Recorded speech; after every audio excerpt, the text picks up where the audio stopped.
If you ever looked up in the sky and felt impossibly small, or look at your own life and quietly wondered whether you matter at all, Psalm number 8 answers both of those in the same breath. Hi, my name is Crom, and this is Faith and Reason.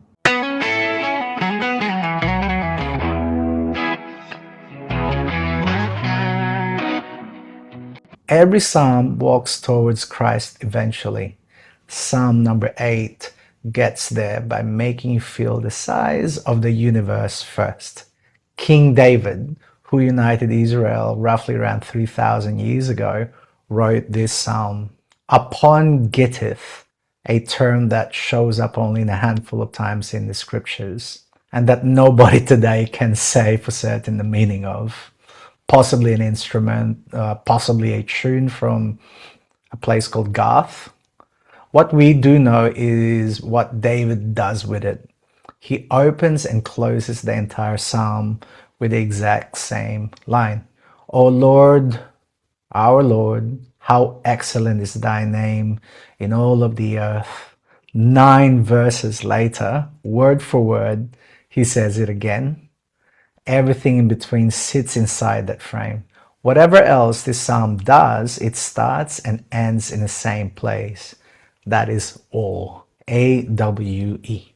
Yeah, like wow, in awe. The psalm says this: when I consider thy heavens, the work of thy fingers, the moon and the stars, which thou hast ordained, what is the man, for thou art mindful of him, and the Son of Man, that thou visit him? That's not a rhetorical flourish. It's the actual question. Look up long enough at something that big, and the honest response isn't pride. It's a kind of vertigo. Like, what am I against all of this universe, right? Just do it tonight. If the clouds are clear tonight, look at it. We're the planet Earth that we live on. We're on a flying rock in space, right? You look up and one cannot, I don't know about you, but when I look at there, I feel so small. Yeah. But this is the thing. Yeah. One can think, what am I against all of that? Yeah.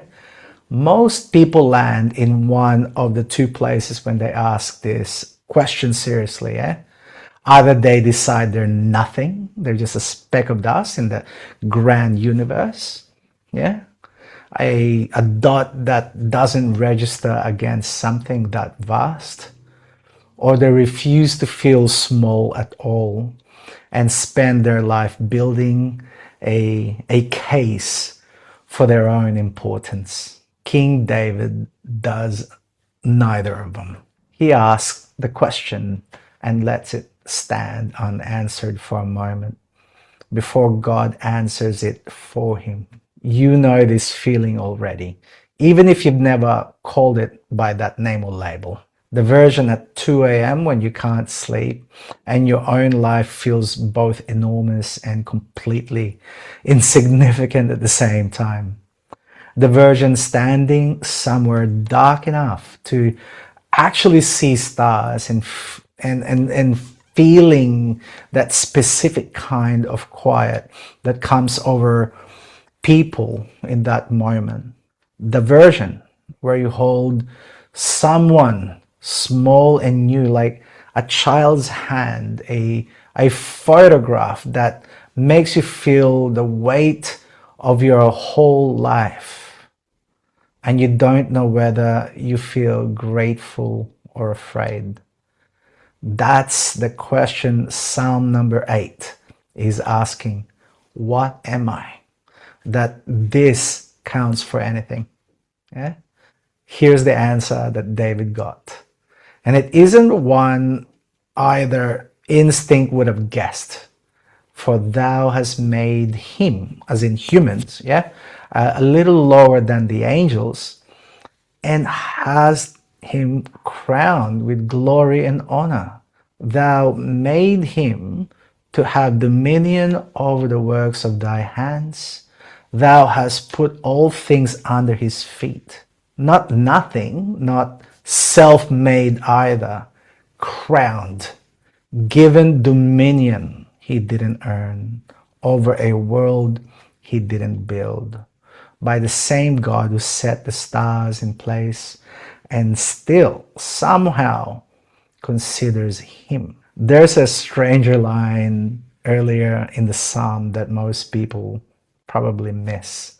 It says, out of the mouth of babies and sucklings hast thou ordained strength because of thine enemies. Strength from the mouths of infants, not warriors or kings, yeah?